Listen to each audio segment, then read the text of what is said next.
Didn't hear you come in. Greetings and welcome to Ask That Guy with the Glasses.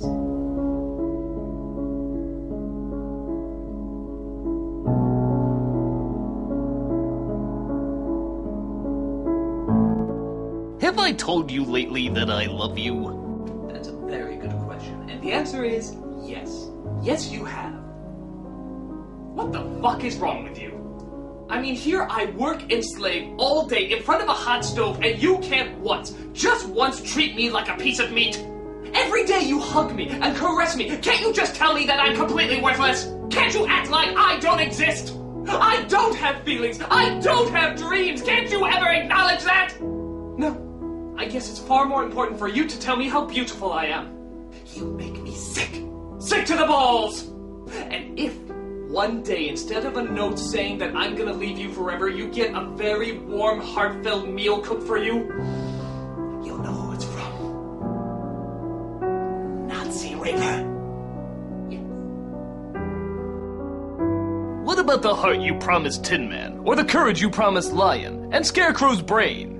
Oh, my dear boys, you had those things all along. You see, a man with brains is... Look over there! Why won't you look at me during sex? I told you because you're ugly as a dog. Half the time, I don't even know what gender you are. Or species. You're like a box of chocolates of life forms. I have no idea what I'm going to get. But let's just compromise and say I'm right and you're wrong and forget about the entire thing. Except for the you being wrong part. You should be hanged for that. Did you know that I was an Amistad?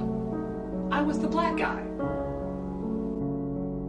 In the movie Gremlins, they say you shouldn't feed the gremlins after midnight. Well, then when exactly can I start feeding them? Never. Let them starve. I mean, think about it. If you feed these cute little things after midnight and they grow into these horrible little monsters, who wants that? Well, me, but that's because I'm a sick fuck. Now I know what you're thinking. If I don't feed the gremlins, what about that cute little gizmo? Let him decay. I think it's worth sacrificing one half-chewed Pokemon to save an entire world from little monsters. Besides, Howie Mandel probably won't do the voice for him anymore. He heard somebody looked at his microphone and now he's afraid of germs. Seriously though, OCD is a very serious condition for me to laugh at. So bottom line, let the gremlins starve unless Howie Mandel is gonna come back to do the voice. I'm lying, of course. I wasn't in Amistad. I was in the color purple. I was the black guy. What the hell am I looking at? When does this happen in the movie? Now. You're looking at now, sir. Everything that's happening now is happening now. What happened to then? We passed it. When? Go watch the fucking movie for the rest. What was I gonna say again? You were going to say Alka-Seltzer. Alka-Seltzer! Are you still hiring? These sweet, clustery things have fiber? Well, of course they do. What else would my balls be filled with? And not only that, it's part of a complete breakfast. My balls are nutritious and filled with so many fun shapes that children will enjoy.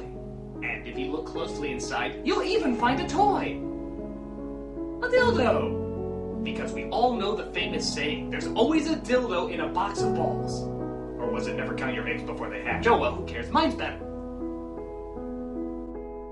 Have you ever attempted a world record before? Yes. Apparently I'm the only person in the world who can do this. But I still can't roll my tongue. Isn't that weird? Who is the better pony? Rainbow Dash or Twilight Sparkle? Well, Rainbow Dash certainly does boast about her talents a lot, but then again, she is a very faithful friend. However, Twilight Sparkle is the smartest of the group, but that leads to her not being very social. Rainbow Dash is always so competitive and trying to start things up. But you have to admit, there's sort of this tragedy to Twilight Sparkle. I mean, she's so intelligent and has all this talent, yet she just wants to be loved. There's an emotional need there that she doesn't always get from the other ponies, but God knows she's trying. I don't know. It depends on whether or not you like the confident ponies or the insecure ponies. But then again, overconfidence is sort of a sign of insecurity, isn't it? I suppose in the long run, I'd have to go with Twilight Sparkle, because she just wants to feel needed. So what if she looks in books to see how slumber parties are conducted? You know what? She still has feelings. So yes, Twilight Sparkle is definitely the much better pony. No, I mean, fuck that shit! I got balls! This is My Little Pony saying, just let me like girl shows! My Little Pony, My Little Pony, la la la la la la la. My Little Pony, My Little Pony.